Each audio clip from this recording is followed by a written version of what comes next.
Hi friends, welcome to Samoochis.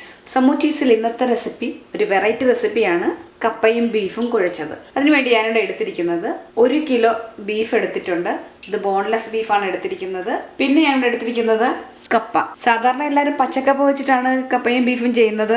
ഞാനിവിടെ ഉണക്കക്കപ്പയാണ് എടുത്തിരിക്കുന്നത്. 1 kilo ഉണക്കക്കപ്പ തലേ ദിവസം വെള്ളത്തിലിട്ട് കുതിർത്തിട്ട് പ്രഷർ കുക്കറിൽ വേവിച്ച് അതിന്റെ തൊലിയൊക്കെ കളഞ്ഞെടുത്തതാണിത്. 1 കിലോ ഉണക്കക്കപ്പയുണ്ട്.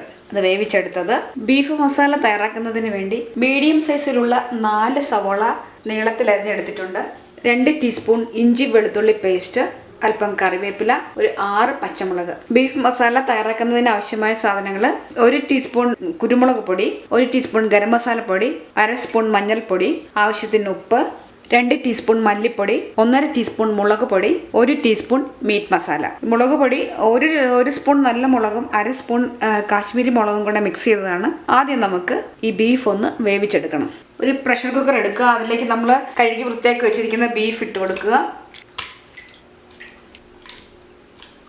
1/2 ടീസ്പൂൺ മഞ്ഞൾപ്പൊടി, 1 സ്പൂൺ കുരുമുളക് പൊടി, 1/2 സ്പൂൺ ഗരം മസാല പൊടി, 1 സ്പൂൺ മീറ്റ് മസാല, ഇതിനാവശ്യമായ ഉപ്പ്, 1 സ്പൂൺ ഇഞ്ചി വെളുത്തുള്ളി പേസ്റ്റ്. ഇത് നന്നായിട്ട് മിക്സ് ചെയ്ത് കൊടുക്കുക. ഒരു 1/4 കപ്പ് വെള്ളം കൂടെ ഒഴിച്ച് കൊടുക്കുക.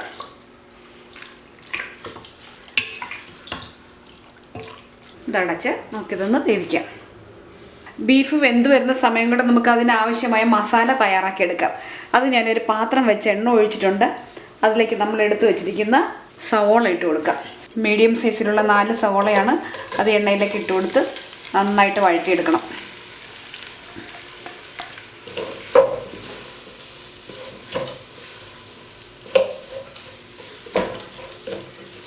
സവോള ഒന്ന് നന്നായിട്ട് വഴണ്ട് വരട്ടെ. അതിനുശേഷം ബാക്കിയുള്ള മസാലകളെല്ലാം ചേർത്ത് കൊടുക്കാം. സവോള ഇവിടെ ഏകദേശം വഴണ്ട് വന്നിട്ടുണ്ട്. നമുക്ക് ഇതിനകത്തേക്ക് ഇനി ഇഞ്ചി വെളുത്തുള്ളി പേസ്റ്റും പച്ചമുളകും ഒക്കെ ചേർത്ത് കൊടുക്കാം. നമ്മളെടുത്ത് വെച്ചിരിക്കുന്ന പച്ചമുളക് ഇട്ട് കൊടുക്കുക. ഇഞ്ചി വെളുത്തുള്ളി പേസ്റ്റ് ഇട്ട് കൊടുക്കുക. അല്പം കറിവേപ്പിലയും കൂടെ ഇടുക. ഇതിനാവശ്യമായ ഉപ്പിട്ട് കൊടുക്കുക. ഞാൻ ബീഫ് ഉപ്പിട്ടാണ് വെച്ചിരിക്കുന്നത്. അതിനനുസരിച്ചുള്ള ഉപ്പ് മാത്രമേ ഇതിനകത്ത് ചേർക്കാവുള്ളൂ. വീണ്ടും ഇതെല്ലാം കൂടെ നന്നായിട്ട് ഒന്നുകൂടെ വഴറ്റണം.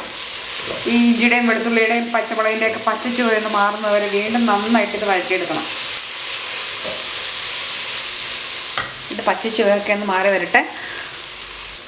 സവാള, പച്ചമുളക്, ഇഞ്ചി, വെളുത്തുള്ളി ഇതിൻ്റെ എല്ലാം പച്ചച്ചുവയെല്ലാം മാറി ഇത് നന്നായി വഴണ്ട് വന്നിട്ടുണ്ട്. ഇനി ഇതിനകത്തേക്ക് നമുക്ക് ആവശ്യമായ മസാല പൊടികൾ ചേർത്ത് കൊടുക്കാം.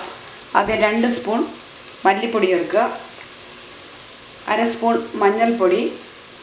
ഇതൊന്ന് ചെറുതായിട്ട് മൂപ്പിക്കുന്ന മല്ലിപ്പൊടിയുടെ മഞ്ഞളിൻ്റെയൊക്കെ പച്ചച്ചുവ മാറണം. അതുപോലെ ഒന്ന് മൂപ്പിച്ച് കൊടുക്കുക. ഇനി ഇതിലേക്ക് നമ്മൾ എടുത്ത് വെച്ചിരിക്കുന്ന മുളക് പൊടി, 1/2 ടീസ്പൂൺ മുളക് പൊടി, 1 സ്പൂൺ മീറ്റ് മസാല, 1/2 സ്പൂൺ കുരുമുളക് പൊടി. മസാലയെല്ലാം നമ്മൾ ബീഫ് വേവിക്കാൻ വെച്ചപ്പോൾ ചേർത്തിരുന്ന് അതിനനുസരിച്ച് ഇവിടെ കുറച്ച് ചേർത്താൽ മതി. ഇതെല്ലാം കൂടെ നന്നായിട്ടൊന്ന് വഴറ്റിയെടുക്കുക. ഈ മുളകിൻ്റെയൊക്കെ പച്ചച്ചുവ മാറുന്നത് വരെ വഴറ്റണം. അതിനുശേഷം നമ്മൾ വേവിച്ച് വെച്ചിരിക്കുന്ന ബീഫ് ചേർത്ത് കൊടുക്കാം. ഇതിലേക്ക് 1/2 സ്പൂൺ ഗരം മസാല കൂടെ ചേർത്ത് കൊടുക്കാം. മസാലയെല്ലാം നന്നായി മൂത്ത് വന്നിട്ടുണ്ട്. നമുക്കിനി നമ്മൾ വേവിച്ച് വെച്ചിരിക്കുന്ന ബീഫ് ഇതിനകത്തേക്ക് ചേർത്ത് കൊടുക്കാം. ഇത് വേവിച്ചെടുക്കാൻ വേണ്ടി ഞാനൊരു 6 വിസിൽ കേൾപ്പിച്ചു കേട്ടോ. 6 വിസിൽ കേട്ടതിന് ശേഷമാണ് ഇതൊന്ന് വെന്ത് കിട്ടിയത്. അത് ഇതിനകത്തേക്ക് മിക്സ് ചെയ്തിട്ട് ഇതിൻ്റെ വെള്ളം ഒന്ന് വറ്റിച്ചെടുക്കണം. ഈ സമയമൊക്കെ ഇതിൻ്റെ ഉപ്പൊക്കെ കറക്റ്റായിട്ടുണ്ടോ എന്ന് നോക്കണം. ഉപ്പും എരിവൊക്കെ കറക്റ്റായിട്ടുണ്ടോ എന്ന് നോക്കണം. പോരാങ്കിൽ നമുക്ക് ചേർത്ത് കൊടുക്കാം. ഇതെല്ലാം കറക്റ്റായിട്ടുണ്ട്. ഇനി ഇതിനകത്ത് ആവശ്യത്തിന് കറിവേപ്പിലയും കൂടി ഇട്ട് കൊടുക്കാം. കറിവേപ്പില എന്തുമാത്രം കൂടുതൽ ചേർക്കുന്നോ അത്രയും നല്ലതായിരിക്കും. കുറച്ച് കറിവേപ്പില കൂടി ഇട്ട് കൊടുക്കുന്നു. ഇനി ഇതിൻ്റെ വെള്ളം ഒന്ന് കുറച്ച് ഡ്രൈ ആക്കി എടുക്കണം. അല്പം കൂടെ ഗരം മസാല ഇതിനകത്തേക്ക് ചേർത്ത് കൊടുക്കണം. ഇത്രയും കൂടെ ഗരം മസാല ചേർത്ത് കൊടുക്കണം. തീ അല്പം കൂട്ടി കൊടുത്താൽ മതി. ഇതൊന്നൊരു 2 മിനിറ്റ് വരെ ഒന്ന് അടച്ച് വെച്ച് കുക്ക് ചെയ്തെടുക്കാം. ബീഫ് മസാല ഇവിടെ റെഡിയായി. ഇനി നമുക്ക് കപ്പ ഒന്ന് കുഴച്ചെടുക്കണം. അടുത്തായിട്ട് നമുക്ക് കപ്പ കുഴച്ചെടുക്കാം. കപ്പയ്ക്ക് ഒരു അരപ്പ് തയ്യാറാക്കി എടുക്കണം. അതിനുവേണ്ടി ഞാനിവിടെ ഒരു അരമുറി തേങ്ങ എടുത്തിട്ടുണ്ട്. അതിലേക്ക് 1/2 ടീസ്പൂൺ മഞ്ഞൾപ്പൊടി ഇട്ട് കൊടുക്കുക. 1/2 ടീസ്പൂൺ കുരുമുളക് പൊടി ഇടുക. അല്പം ഉള്ളി, അല്പം കറിവേപ്പില. ഇതെല്ലാം കൂടെ ഇതൊന്ന് ചതച്ചെടുക്കണം. മിക്സിയുടെ ജാറിലേക്ക് ഇട്ട് ഇത് ചതച്ചെടുത്തിട്ട് വരാം. അരപ്പ് ഞാൻ ഇതുപോലെ ചതച്ചെടുത്തിട്ടുണ്ട്. നമുക്കിനി ഇത് കപ്പയ്ക്കകത്തിട്ട് കുഴച്ചെടുക്കാം. ഒരു പാത്രം വെച്ച് എണ്ണ ഒഴിച്ച് ചൂടാക്കിയിട്ടുണ്ട്. അതിലേക്ക് നമുക്ക് 1/2 ടീസ്പൂൺ കടുക് ഇട്ട് കൊടുക്കാം. കടുക് പൊട്ടി വരുമ്പോൾ ഇപ്പോൾ ഉള്ളി ഇട്ട് കൊടുക്കുക. കറിവേപ്പിലയും 2 വറ്റൽമുളകും കൂടി ചേർത്ത് കൊടുക്കുക.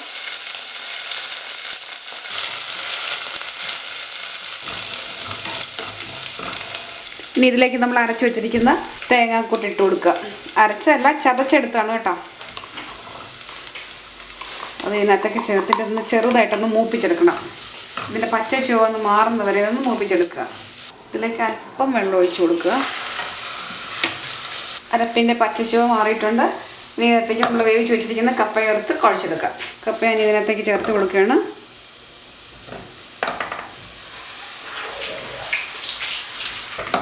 എല്ലാം കൂടെ നന്നായിട്ട് മിക്സ് ചെയ്യും. വേവിച്ചെടുത്ത കപ്പയുടെ അകത്ത് ഞാൻ 1/2 കിലോ മാത്രമേ എടുത്തിട്ടുള്ളൂ കേട്ടോ. ഒന്ന് കുറച്ചെടുത്തിട്ട് ഇത് മിക്സ് ചെയ്തെടുക്കുന്നത്. കപ്പയ്ക്ക് ഉപ്പുണ്ടോയെന്നൊക്കെ നോക്കണം. പോരാതെ വരുവാണെങ്കിൽ നമുക്ക് ചേർത്ത് കൊടുക്കാം. ഉപ്പ് അല്പം കുറവുണ്ട്, അല്പം കൂടെ ഉപ്പിട്ട് കൊടുക്കാം. ബീഫിനൊക്കെ നന്നായിട്ട് ഉപ്പ് ചേർത്തിട്ടുള്ളതാണ്. എല്ലാം കൂടെ മിക്സ് ചെയ്യുമ്പോൾ ഉപ്പ് കൂടരുത്. അതിനുള്ള നോക്കിയിട്ട് വേണം ചേർത്ത് കൊടുക്കാനായിട്ട്. ഉണക്ക കപ്പ കുഴച്ചത് ഇവിടെ റെഡിയായി. ബീഫ് മസാല റെഡി ആയിട്ടുണ്ട്. ഇത് നമുക്ക് ഇത് രണ്ടും കൂടെ മിക്സ് ചെയ്തെടുക്കാം.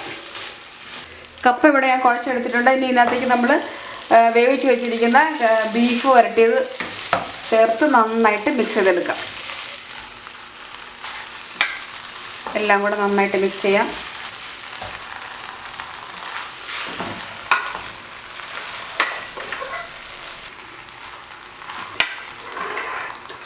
കപ്പയും ബീഫും എല്ലാം കൂടെ നന്നായിട്ട് കുഴച്ചെടുക്കണം. വളരെ ടേസ്റ്റി ആയിട്ടുള്ള ഉണക്കക്കപ്പയും ബീഫും കുഴച്ചത് ഇവിടെ റെഡി ആയിട്ടുണ്ട്. സാധാരണ എല്ലാവരും ഉണക്കക്കപ്പ എല്ലാവരും ഉപയോഗിക്കാറുള്ളത്. പച്ചക്കപ്പ വെച്ചാണ് എല്ലാവരും ചെയ്തിട്ടുള്ളത്. ഞാനിവിടെ ഉണക്കക്കപ്പയാണ് എടുത്തിരിക്കുന്നത്. ഇത് നിങ്ങൾക്ക് എല്ലാവർക്കും ഇഷ്ടപ്പെട്ട് കാണുമെന്ന് വിചാരിക്കുന്നു. നിങ്ങൾക്ക് ഇഷ്ടമായാലും ഇതൊന്ന് ട്രൈ ചെയ്ത് നോക്കാൻ മറക്കരുത് കേട്ടോ. അടുത്തൊരു പുതിയ റെസിപ്പിയുമായി വരുന്നത് വരെ താങ്ക് യു.